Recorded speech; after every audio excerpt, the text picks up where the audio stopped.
D램이라든가 반도체 부분의 영업이익을 하이닉스한테 1등 자리를 넘겨줬다라는 충격이 크다. 올해 연초 대비해서 이제 제일 많이 오른 증시가 어디입니까 하면은 홍콩 증시예요. 중국 증시의 추가 상승을 만들 가능성이 현재로는 높다라고 보는 시각인 것 같고요.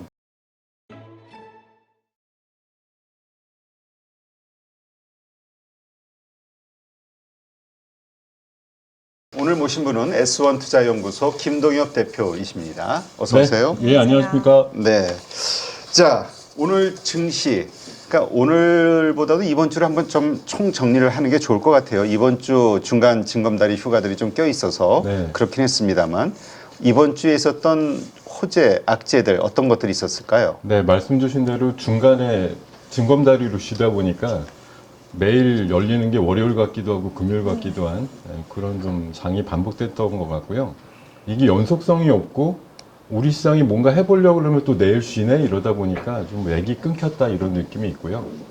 뭐 사실 중국도 지난주까지 너무 좋았지만 또 일주일 정도 국경절 연휴 들어가다 보니까 뭐 주변 나라들도 여러 날 또 쉬는 국가들도 있었고 해서 시장이 뭔가 좀 단절되는 느낌이 좀 있었다 이런 생각이고요. 뭐 사실 중국이 그 한 2주 정도 굉장히 올랐기 때문에 그런 이제 뭐 대안이 우리나라가 되지 않을까 그런 생각이 좀 어렴풋이 있었지만 냉정하게 그러지도 못했던 한 주였던 것 같고 미국이나 중국이 금리 인하와 또 뭐 경기 부양책을 통해 가지고 나름대로 자체 발광을 했죠. 예, 이런 것들이 영향을 많이 미쳤고 또 일본의 총리가 바뀌면서 뭐 이번 주 중에 금리 인상에 대한 이제 우려 섞인 얘기가 나올까 봐 걱정했는데 생각보다 또 좀 안정된 그런 멘트를 하면서 일본 시장이 좀 안정되는 모습을 주 후반에 가졌던 게 특징이었던 것 같고요.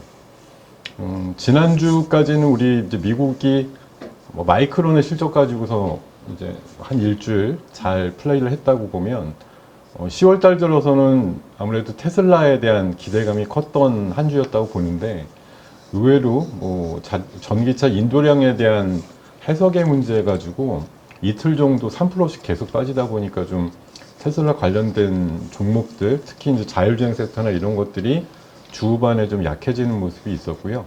반대로 또 엔비디아는 이틀 정도 동안에 한 5% 정도 올라가다 보니까 하이닉스라든가 이런 것들도 일부 좀 영향을 받는 모습이었고 뭐 그럼에도 불구하고 어떻게든 삼성전자의 수급은 변하지 않는 네. 금요일 날 같은 경우에는 한 500만 주 한 3,200억 외국인 매도 나오면서 또 빠지고 하이닉스는 거의 3% 가까이 올랐죠. 네, 맞습니다. 2%대. 그러니까 어떻게 보면 뭐 금요일 날은 사실 이제 전체 볼륨으로 보면 삼성전자를 3천억 팔았는데 외국인들은 어쨌든 순매수로 끝났거든요. 그러다 보니까 뭐 샀을까 했는데 보니까 뭐 방산주들 좀 많이 샀더라고요. 그러니까 네. 특히 하나 에어로스페이스 같은 거 좀 많이 들어가는 모습이었던 것 같고요. 어쨌든 시장은 뭐 지난 이제 마지막 날 금요일 날에 뭐 지금 제가 자료 한번 보시면은 뭐 호재 악재 이렇게 구분을 해놨는데요.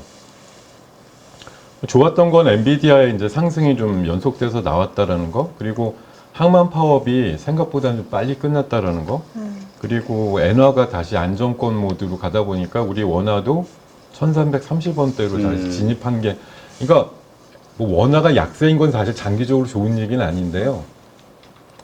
한때는 1300원 깰까 지금 하는 정도까지 단기적으로 강세였기 때문에 이런 부분이 어느 정도 완화된 게 오히려 시장에는 다행이다 이런 생각이고, 뭐 금요일 날 결론이 날 거로 기대했고 또 장중에 그런 강세가 금투세 결론을 좀 전제로 해서 움직인 면이 있었는데 결국은 누구도 책임지지 않는다는 식으로 결론이 나다 보니까 그러게 저도 그 결과 보고 이게 무슨 의미지? 생각해 보니까 좀 더 이렇게 어떤 이유가 좀 있겠지만은 그냥 그 뉴스를 딱 접한 순간에 들은 생각은 욕먹을 짓은 안 하겠다. 내가 결정 안 하겠다. 그러니까 책임을 누구도- 누군가에 미루겠다. 그렇죠. 누구도 이제 내 손에 피를 묻히고 싶지는 않다는 얘기고요.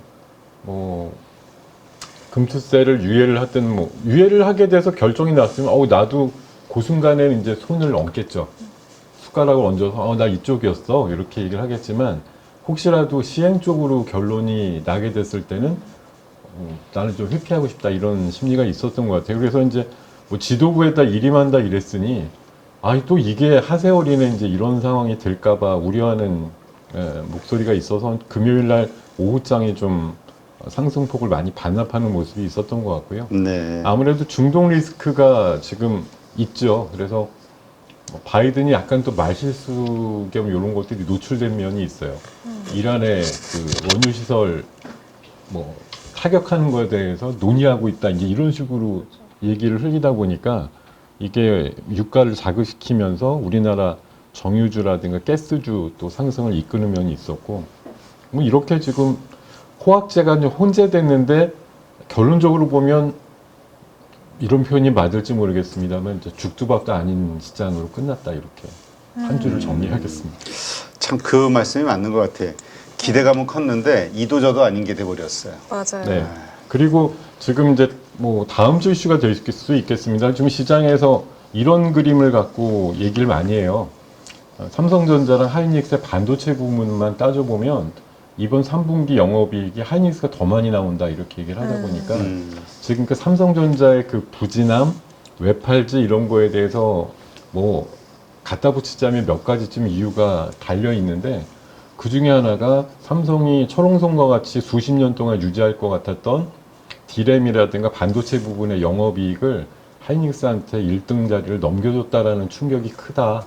그리고 미래를 전혀 제시를 못한다. 뭐 이런 얘기들 이런 것이 하여튼 많은 영향을 주고 있지 않나라는 생각이 들어서 제가 여북하면 조금 대단한 비약이지만 이 왼쪽에 있는 게 인텔 한 20년짜리 그래프거든요. 아, 그래요? 네, 인텔이 1980년대 사실 우리 뭐 쓰는 노트북이나 PC에 인텔 인사이드 안 들어있는 뭐 기종이 있었나요? 그렇죠. 큰 상승이 있었죠. 저 가운데까지. 그러다가 한번 꿀렁했었고 다시 최근에 2020년도까지 쭉 올라오다가 뭐 70불까지 갔던 주가가 지금 20불 초반까지 내려갔거든요. 그러면서 지금 뭐 어디가 사갈까 뭐 이런 걸 지금 걱정하는 단계인데 뭐 기관과 뭐 상황은 좀 다르지만 우측에 있는 삼성전자의 한 10년 한 8년치 데이터거든요.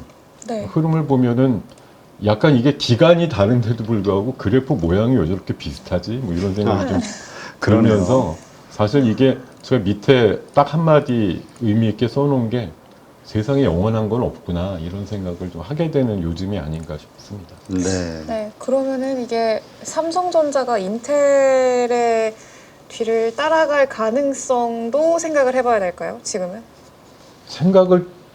생각이 들게 막 하니까 괴로운 건데 제가 사실 엊그저께 나와가지고 59,000원대를 한번 보여줘야 바닥을 찍은 거라고 생각 들 것 같습니다라고 해서 용케 59,900원을 찍고 살짝 뭐 플러스도 내고 그래서 내가 바닥을 맞춘 거야 막 이런 생각도 한 이틀 했는데 오늘 끝나면서 이제 6만 원에 달랑 한 6,700원밖에 남지 않은 종가로 끝나다 보니까 지금 이제 사람들이 어떤 시각으로 바뀌었냐면 5만 원 한 중반 정도 가면 이제 집 팔아서 사야겠다 이제 이런 생각. 그렇게 지금 5만 5천 원대, 6천 원대 기다리시는 분들이 의외로 많이 있더라고요. 왜냐하면 최근에 맥커리에서 6만 4천 원으로 목표가를 낮췄는데 많이 아시겠지만 목표가는 사실 최대한으로 노력했을 때 도달하는 가격이거든요. 네. 근데 이게 지금 아이러니하게도 지금 뭐 6만 원이 되니 많이 이런 상태에서 6만 4천 원이 만약 정가예요 이렇게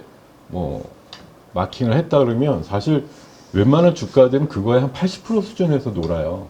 네. 그러면 사실 역산을 해보면 가격이 5만 5천 원 내외라는 얘기가 역설적으로 계산이 되기 때문에 맥커리의 얘기가 항상 정답일지는 모르겠으나 그런 역산으로 계산해 보면 지금 아직도 뭐 제 바람과는 다르게 조금 더 남았다 이런 얘기들을 할 수 있을 것 같기도 하고 어떻게든 어디다 이렇게 꽁꽁 숙여놨나 싶은 주식들을 계속 끄집어내서 팔고 앉았으니까 이 매도 물량 뭐 매 장사 없거든요. 그러다 보니까 이거 흘러내리는 거 아니야 이런 생각들을 많이 하시게 되는 것 같습니다. 네, 하여튼 삼성전자 들고 있으신 분들 입장에서는 답답할 수밖에 없는 상황인데 이게 SK 하이닉스까지 같이 빠지면은 그나마 좀 덜 뭐라 그럴까 걱정이 될 텐데 SK 하이닉스는 오르는데 삼성전자만 빠지니까 아 이게 뭔가 문제가 있나 싶은 걱정하시는 분들이 좀 방금 보여드렸지만 하이닉스가 삼성전자 반도체 부문의 영업이익을 뛰어넘으니까 하이닉스가 굳이 빠질 일은 아니죠. 그렇죠. 저 차트에서 얘기했듯이. 아까 외국인들이 이제 방산주를 좀 샀다 이 말씀하셨는데 이게 글로벌리 지정학적 어떤 위험성도 커지고 있습니다만 지금 북한도 만만치 않은 것 같아요. 네, 뭐 어제 새벽녘에 김정은발 해가지고 우리 건들면 뭐 핵공격할 수 있어 이런 식으로 얘기를 한 바가 있어서 근데 우리는 별로 경각심이 안 들죠 왜? 맨날 하던 사실- 말이라 그러나? 늘 하기도 했었고 제가 기억하기로는 제가 대학교 1학년 때로 기억하는데 1987년도에 서울 불바다 발언 이후에 더 놀라운 얘기들은 사실 안 나오는 것 같아요. 그래서 지금 보면 뭐 그러니까 액션 없이 그냥 말로만 이러고 있고 이번 이제 국군의 날 행사 때 워낙 그 거대한 그 현무5라고 하는 그 초거대 탄도미사일을 보여주다 보니까 뭐 놀랬겠지만 속으로는 이제 놀랬을 텐데 분명히 밖으로는 우리는 핵무기가 있는데 저런 미사일이 뭐 대단하다고 이제 이런 발언을 했더라고요 보니까. 그러면 거기다가 네. 예 어제인가요? 계속 또 뭐 여의도에도 저 하늘에 풍선이 지금 날아다닌다. 아, 그래요? 예, 그 짤이 좀 많이 돌았었어요. 무슨 쓰레기 풍선 네, 맞아요. 그게 지금 또 한 100여 개 이상 날렸는데 네.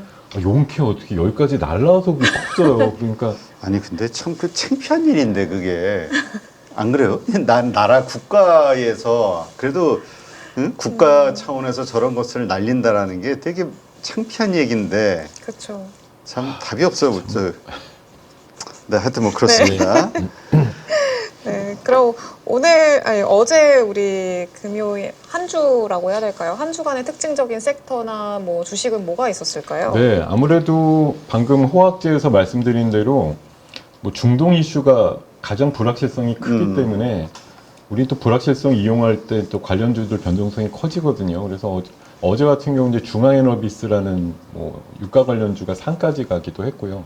흥구석유가 10%대 중반까지 올라가기도 했습니다. 그리고 전력인프라 쪽에서 이제 대한전선이 지난 주말에 특집 기사가 하나 났었어요. 뭐 충남에 있는 그 대한전선 공장이 풀로 돌아간다 이런 얘기 있었는데 그래요? 그게 며칠 있다가 약발을 먹으면서 두 자릿수 상승이 나왔고요. 바이오 계열이 조금 요새 주춤했었는데 삼성 바이오로지스가 다시 100만 원 등극하면서 알테오젠 6%, 뭐 리가켄 8, 9%, 요런 정도 유한양행도 또 뭐 15만 원 정도 플레이도 나오기도 했었고요. 그리고 미용기기는 이번에 9월 수출 데이터 나오면서 여전히 굳건한 수출 데이터를 보여줬어요. 그래서 휴메딕스나 파마리서치 강세가 나왔고 또 STO 관련된 종목들 일부가 좀 강세를 띄었습니다. 그리고 지금 사실 우리 장세를 이런 표현을 드리면 조금 너무 비약이다라고 말씀하실 수가 있는데 사실 고려아연하고 영풍 간에 지금 공개 매수 전쟁이 지금 한창이거든요. 영풍정밀은 경고받은 오늘도 25% 급등을 했으니까 금요일도 이게 왜냐하면 3만 원으로 공개 매수가를 올렸는데 3만 한 2천 원대 이렇게 끝난 거예요. 왜냐하면 더 올릴 것 같다라는 거죠 지금. 그렇죠. 왜냐하면 그 고려아연에 대한 공개 매수가 지금 원래 한 70만 원 내외였다가 양쪽이 똑같이 83만 원으로 올린 거예요. 저는 솔직히 이제 지금은 뭐 싸우니까 저렇게 높게 사주겠다고 하는데 주가는 올라가서 지금 이 플레이 하시는 분들이야 신나겠지만 나중에 분명히 승자의 저주식으로 그렇죠. 가격이 제자리를 찾아갈 확률이 높고 사실 이게 그 많은 돈을 물론 뭐 입장이 다 있겠지만 2조, 3조씩 넣어가지고 그 자사주 사가지고 소각한다고 하면 우리는 그냥 보통 사실 미국적 정서가 아니다 보니까 저 귀한 돈을 왜 주식을 사가지고 소각하는 데 쓰지? 공장 짓고 일하는 데 안 쓰고 그쵸. 이런 좀 아쉬움이 사실 되게 남을 것 같아요. 나중에 보면. 지금은 이러니까 이제 주변에 그 경영권 분쟁 이슈들이 또 하나둘씩 막 생겨나요. 주변에 꼭 이 회사 아니더라도 그런 주식들이 이번 주에도 한 2개쯤 또 새로 발생이 하고 그랬는데 주가는 어쨌든 날아가죠. 근데 또 이거 긍정적으로 보시는 분들도 있어요. 지배구조 이슈 관련해서 네. 지금 경영권을 가지고 있는 측에서 뭐 배당이라든가 주주 환원과 관련해서 주주들의 민심을 잃는 행동들을 계속 해야 한다면 네. 언제든지 이런 사모펀드가 됐든 이런 금융 세력들에 의해서 네. 이런 공격을 받을 수 있다. 그리고 이 일반 주주들이 거기에 네. 동조를 할 수 있다라는 하나의 경고등이 될 수도 있다. 물론입니다. 그런 게 가능한 것도 다행인데 결론은 저는 뭐 많이 보면서 느끼는 게 그런 매수가가 사실은 이번에 뭐 양측이 주장하는 건 고려하여 100만 원 넘어도 되는 주식이야라는 전제를 깔고 있거든요.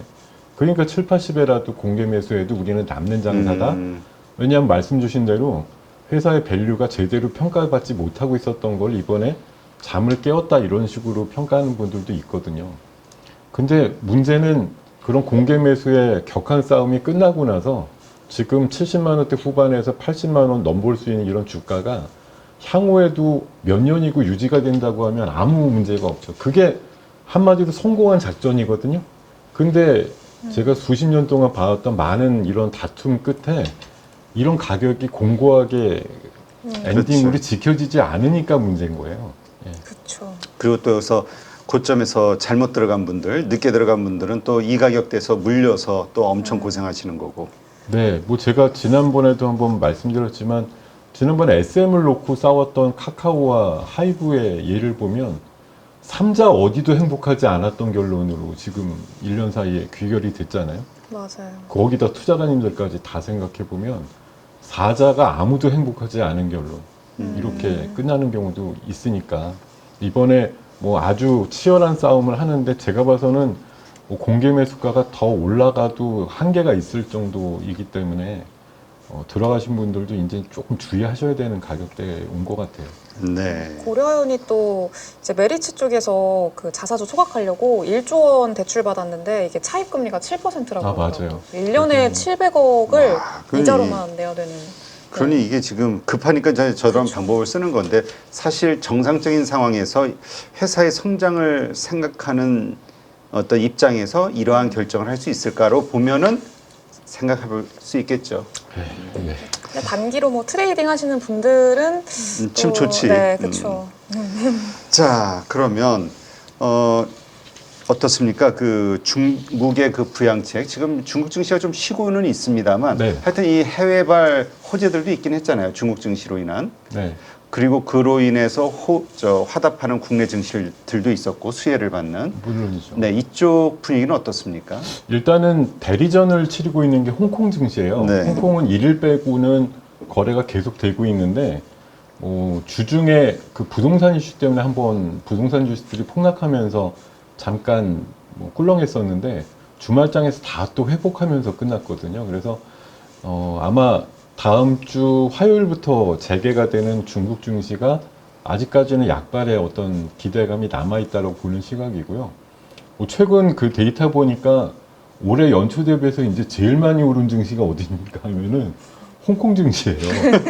예, 꼴찌에서. 꼴찌에서. 그래서 뭐 연초만 해도 ELS 다 뭐 망했다, 낙다운 돼가지고서 네. 난리 났네 이랬는데 지금은 뭐 여유가 굉장히 생기는 상황인 것 같은데 어쨌든 대리 모습을 홍콩에서 좀 보여주고 있는 모습 자체가 여러 가지 의구심에도 불구하고 중국 증시의 추가 상승을 만들 가능성이 현재로는 높다라고 보는 시각인 것 같고요. 네. 관련해서 뭐 어제 같은 경우도 뭐 알리페이랑 뭔가 작업을 같이 하는 그 뱅크웨어 글로벌 같은 경우 한 20% 이상 오르기도 했었는데 중국향과 조금 영향을 뭐 어떤 소비라든가 이런 쪽과 좀 관련도가 있다라는 종목들은 그래도 좀 선전하는 중이고 아마 국경절 끝나고 나서 또 이제 그런 스코어에 대한 거 얼마나 샀냐 또 어디 가서 얼마나 썼느냐 이런 얘기들이 아마도 집계될 걸로 보이기 때문에 아마 10월 중순까지는 그 데이터에 의거해서라도 기대값을 갖고 움직이는 것들이 좀 나올 수 있다 이렇게 생각하고 있습니다. 그러면은 이제 좀 중국 관련해서도 좀 소비재들이랑 또 기존의 전통 뭐 화학주들이라던가 이런 것들로 좀 나뉘는데 그 중에서 좀 특히 보고 계시는 게 있으실까요? 일단은 저는 뭐 가장 소비재 쪽으로 보면 화장품 쪽하고 그리고 제가 뭐 지난번에도 말씀드렸지만 그런 그 중국향으로 좀 진출해 있는 최근에 네. 또뭐 점포를 급성장시키고 있는 그런 브랜드들이 있습니다. 뭐 이름이 브랜드예요. 브랜드 이름이 X 브랜드 코퍼레이션이라든가. 엑스코퍼레이션. 네. 뭐 저는 또 쌈지엔터도 굉장히 좋게 보는 입장인데 오. 이번 연휴 때 아마 그 사랑의 그 하츄핑. 영화가 저는 선전했을 거라고 믿기 때문에 네. 아마 그래서 저는 월요일쯤 이제 중국이 아직 그 이제 그 연휴 끝내기 딱 그 마지막 날인데 그때쯤엔 조금 관심을 가져보실 만 하지 않을까? 왜냐하면 그러고 나서 이제 지금 집계 중인 게 아마 한 8일, 뭐 9일 요 정도면 아마 나올 것 같거든요. 근데 우리나라가 100만 드는데 한 40일 걸렸는데 중국은 이제 시장이 30배 정도 되니까 초반 2, 3일 스코어가 20만이라고 그랬으니까 아마 제 생각엔 한 100만 넘지 않았을까 좀 그렇게 좀 생각을 해보고 있습니다. 참 그 애니메이션 쪽에서 그런 결과를 만들기가 참 쉽지 않다고 하던데 네. 대단한 일이죠. 맞습니다. 그러면은 우리 다음 주 시장의 체크 포인트는 뭘로 잡아야 될까요? 아, 네. 다음 주 체크 포인트는 이렇게 제가 좀 요약을 해본 거 중심으로 설명을 드려볼까 하는데요. 아무래도 뭐 지난 주말까지 가장 큰 뭐 불확실성을 보여줬던 게 이제 중동 이슈거든요. 네. 사실 이게 이제 뭐 이스라엘이 재보복은 분명히 천명을 했는데 원래는 얘기가 지금 이런 지도부들이 워낙 약해졌으니까 이참에 아예 그냥 끝내버리자 이런 생각을 하고 있다 그래요. 그래서 핵시설이나 뭐그 원유시설 같은 경우를 타격할 거라고 얘기를 해서 이게 지금 미국의 바이든이나 해리스 입장에서는 이쪽 문제가 커지고 이게 원래 유가 시설을 타격하게 되면 지금 몇몇 개 그 기관에서는 추측하기로 최소 80불에서 100불까지 WTI가 올라갈 거다 이런 얘기를 하다 보니까 네. 이렇게 되면 이제 40일도 안 남은 대선에서 또 인플레에 대한 이슈 이런 것들이 또 재발견될 수도 있기 때문에 이제 막 노심초사인데 반대쪽에 트럼프는 오히려 지금 전쟁이 확대되길 바라죠. 그래서 유가 올라가고 인플레가 다시 좀 횡행하고 이런 좀 불확실성이 커지는 면들 뭐 약간 좀 여담이지만 네타냐후가 바이든보다는 트럼프를 더 그러니까 좋아한다고 지금 뭐 저 이 측면 지원해 주는 거 아니냐 이렇게 강성 예, 뭐 그런- 발언들을 하면서 예, 이런 얘기도 그런 있어요. 썰까지도 좀 일부 있더라고요. 사실 뭐 믿거나 말거나인데 어쨌든 지금 그쪽이 격화될수록 해리스 입장에서는 좋을 건 하나도 없기 때문에 이번에 항만 노조 건은 그래도 빨리 약간 개입이 돼서 뭐 노조 측에 유리하게 일단 협상 결과가 나왔기 때문에 한숨 돌렸는데 이게 또 하여튼 중동 이슈는 지켜보는 데가 많아요. 왜냐하면 사우디나 이런 오페크 플러스한테도 유가가 올라가는 게 너무 나쁜 건 아니거든요. 그렇죠. 예, 지금 뭐 증산도 하려고 막 하고 있는데 유가까지 도와주면 자기네들 뭐 재무상에 도움이 될 거라고 보기 때문에 은근히 또 그냥 팔짱 끼고 쳐다보는 그런 면들이 있는 것도 있어서 어떻게 보면 지금 가장 아쉬운 건 뭐 바이든하고 해리스의 입장일 것 같다는 생각이 좀 많이 들고요. 그리고 예, 지난 금요일 날 끝날 것 같았던 저 금수세에 대한 결론이 아직 안 났는데 어쨌든 위임을 한 만큼 좀 책임을 지고 빠른 시간 내에 좀 결론을 내줬으면 하는 개인적인 바람과 함께 이게 또 수백만 우리 투자자님들의 공통적인 또 바람이니까 꼭 그 바람을 빨리 좀 현실화해 줬으면 좋겠다 이런 말씀 드리고요. 다만 아까 그 어제 있었던 그 뭐 끝장 토론이라고 얘기를 하는데 의총에서 거의 또 뭐 반반이라는 얘기가 나오더라고요. 맞아요. 뭐 유예 반, 시행 찬성. 반, 뭐 이래가지고서 결론이 안 나니까 이제 지도부가 책임지고 뭐 결정해줘 이렇게 또 좀 미룬 것 같아요. 예, 그리고 뭐 체크 포인트라는 게 18일째 계속되고 있는 삼성전자 매도, 이 줄기가 언제 끊어질까요? 과연 며칠 전에 한번 100만 주 팔면서 네. 살짝 많이 줄었다 이랬는데 다시 500만 주로 늘어났습니다만 6만 원 깨짐과 동시에 뭐 매도가 딱 단절이 된다고 하면 정말 좋겠는데요. 다음 주 되었을 때 6만 원의 어떤 위협도 뭐 공포지만 19일째, 20일째 넘어가는 매도의 행렬도 좀 멈췄으면 하는 그런 바람을 가져보고요. 그리고 다음 주 이제 가장 큰 뭐 해외 겸 국내 영향도가 클 이슈가 테슬라의 로보택시 관련된 이슈인데요. 이게 어쨌든 세상을 놀라게 할 만한 그런 이슈. 최근에 보니까 저런 이슈도 있더라고요. 그 맥도날드랑 협업을 해서 네. 맥도날드 그 이제 배송. 딜리버리를 로보택시가 한다면 이런 아. 이제 협업도 하겠다는 얘기도 나오고 있어서 그게 또 하나의 좀 센세이션이 될 수도 있겠다 이런 생각이 들고요. 어쨌든 뭐 저는 제가 생각하기엔 테슬라의 그 전기차 인도량이 그렇게 기대치를 미흡하게 떨어뜨린 것도 아니었는데 왜 이틀이나 3%씩 빠졌는지 저는 도대체 1000대 이해는 안 차이인데. 되거든요. 몇백 대 차이도 안 나는데 그걸 가지고 이틀 동안 한 6% 이상을 뺀 게 사실 그동안 뭐 많이 올라왔으니까요. 한 35%쯤 9월 달에 올랐으니까 그거에 대한 차익 매물이 좀 나오긴 한 것 같은데 어쨌든 저는 18일인가 23일로 예정된 3분기 실적은 저는 되게 좋을 것 같아요. 네. 왜냐하면 이게 전기차 인도량 가지고서만 오해하시면 안 되는 게 ESS 쪽에 메가팩 판매량이 네. 또 엄청나고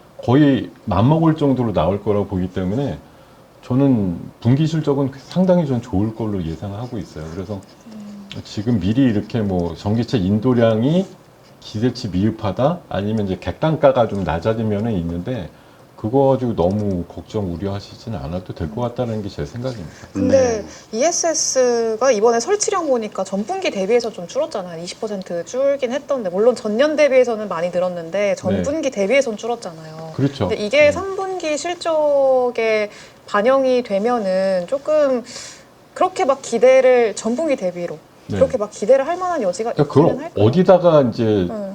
근거를 놓을 거냐는 것 같아요. 그러니까 우리도 이제 실적을 할 때 YOY를 갖고 할 거야, 뭐 QN, Q 가지고 따질 거야 이런 건데 그건 진짜 해석을 해주시는 분들이 얼마나 이제 전향적으로 해주느냐의 문제인 것 같아요. 그러니까 전년보다 되게 늘었어요 이런 걸 강조를 하면 좋을 것이고 전분기보다 조금 줄었는데 이러면 지난 2분기가 피크아웃인가 이런 생각을 할 수도 있으니까 그건 진짜 해석의 문제인 것 같아요. 저는 전년보다 많이 늘었다에 좀 방점을 두고 보셨으면 하는 바람입니다. 그러면 그와 관련한 연결되는 섹터 종목들 또 어떤 상승을 좀 기대해 볼 수도 있겠다 이렇게 생각해 볼 수 있네요. 일단은 뭐 실적 전에 다음 주에 그 10일 날 공개된 로보택시가 얼마나 세상을 깜짝 놀라게 하느냐 정도예요. 사실 이번에 이제 전기차 인도량 갖고서는 이것도 기대값이 있었는데 어쨌든 충족은 못했고 놀라게 하지도 못했기 때문에 뭐 장이 주가가 빠졌다고 얘기를 해서 이게 이제 계속 시리즈로 우리가 기대는 막 하고 있는데 소문난 잔치에 이제 먹을 것이 없을까봐 걱정인 부분이 약간 있긴 있죠. 네. 그동안 그렇게 좀 보여준 면도 가끔은 있었기 때문에. 네. 그러면은 이게 2차 전지가 금요일 날 그러니까 어제는 조금 빠졌잖아요. 네, 그렇죠. 2차 전지 주들도 좀 기대를 해봐도 될까요? 저는 2차 전지를 가지고 이제 전기차에만 항상 연동을 해갖고 생각을 하면 답이 없는데 계속 말씀드리지만 뭐 앞으로 중요한 디바이스가 될 로봇이나 UAM 그리고 ESS까지 생각을 해보면 2차 전지의 어떤 나갈 수 있는 방향성이라든가 이런 것들은 굉장히 다양하다고 생각하시면 좋은데 이게 이제 항상 2차 전지 이퀄 전기차라고 생각을 하니까 거기에 이제 갇혀 있으면 답이 없는 거고 이런 걸 조금 깨주는 노력이 필요할 것 같고 뭐 그런 식으로 이제 우회되는 어떤 설명들을 부지런히 좀 들을 필요가 있는 것 같아요. 2차 전지는 이런 쪽으로도 많이 쓰입니다라고 많이 알고 계시겠지만 저희들도 좀 부지런히 다른 방법으로 2차 전지는 활용이 가능합니다. 이런 것들을 좀 설명드리다 보면 조금 생각들이 바뀌실 것 같다는 생각이 들거든요. 네. 알겠습니다. 금리 인하는 우리에게는 기회입니다. 돈을 벌 수 있는 기회죠. 바뀌는 주도주를 우리 포트폴리오에 갖고 올 수 있게 안내를 드리려고 합니다. 일각에서는 그런 얘기들을 많이 하세요. 주도주 같은 경우가 뭐 천차만별로 이렇게 왔다 갔다 하는데 실제 이게 뭐 우리 포트에 가지고 올 수 있냐, 길게 뭐 말로 할 필요가 있겠습니까? 누구나 할 수 있습니다. 함께 뭐 돈을 벌기 위해서 준비했습니다. 새로운 주도주를 우리 포트에 가지고 오지 못한다고 하면 몇 년을 더 기다려야 될 수도 있습니다. 돈을 벌기 위해서 필요한 기초 VOD 강의를 진행을 할 거고요. 최근에 시장 변동성이 큽니다. 그 안에서 오늘의 전략이 내일의 전략이 바뀌는 경우가 많기 때문에 주 2회 라이브를 통해서 지금 변화되는 시장에서 바로 수익을 볼 수 있게 진행을 할 예정이고요. 여태까지 제가 보여줬던 결과물이 담겨있기 때문에 후회하지 않으실 거고 저와 함께라면 충분히 가능하다는 말씀을 드립니다.